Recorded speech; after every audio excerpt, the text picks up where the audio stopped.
Hi, welcome to Bearded Meeple. Now there's a few things I don't actually like, and that's insects and creepy crawlies or bees and wasps.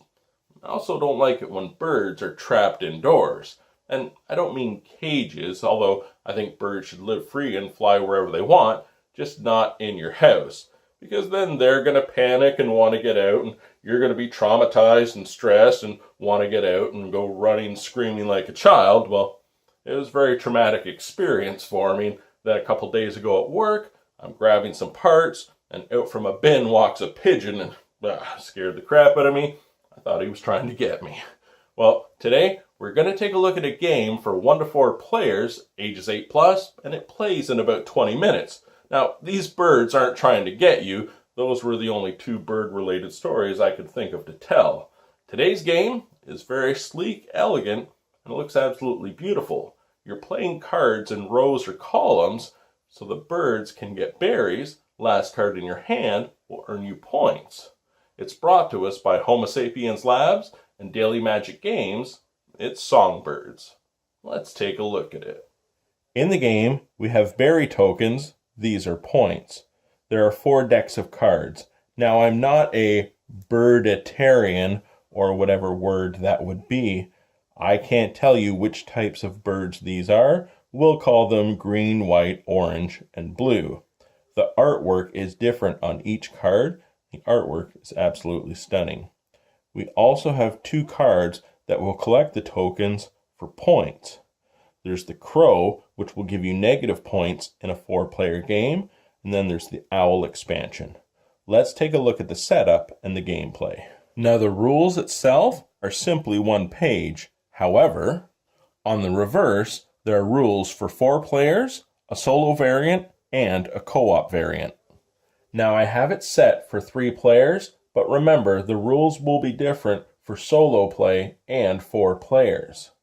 We're going to be creating a 5x5 grid out of the cards. You shuffle the tokens and lay 5 in a row and 5 in a column.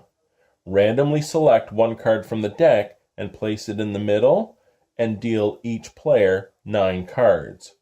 Cards dealt, again, will be determined by the number of players. We have the 2 scorecards, and we're ready to begin. Gameplay is very straightforward.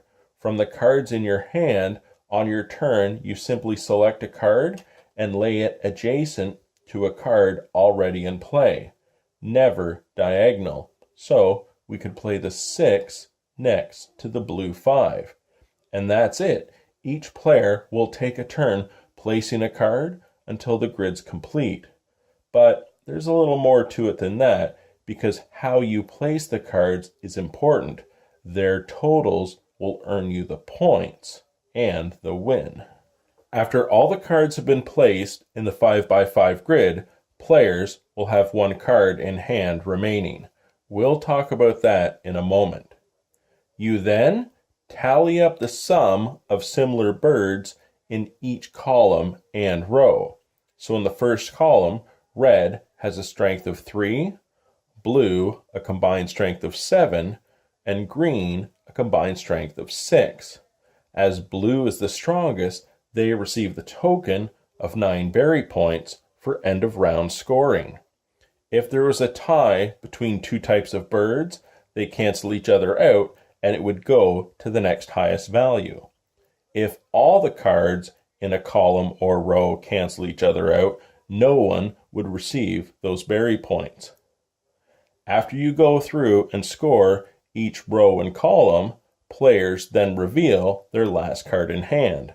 Because as you've been playing cards and strategizing on which bird you think may get the most points, the last card you have, that is the bird you have selected to gain the points from.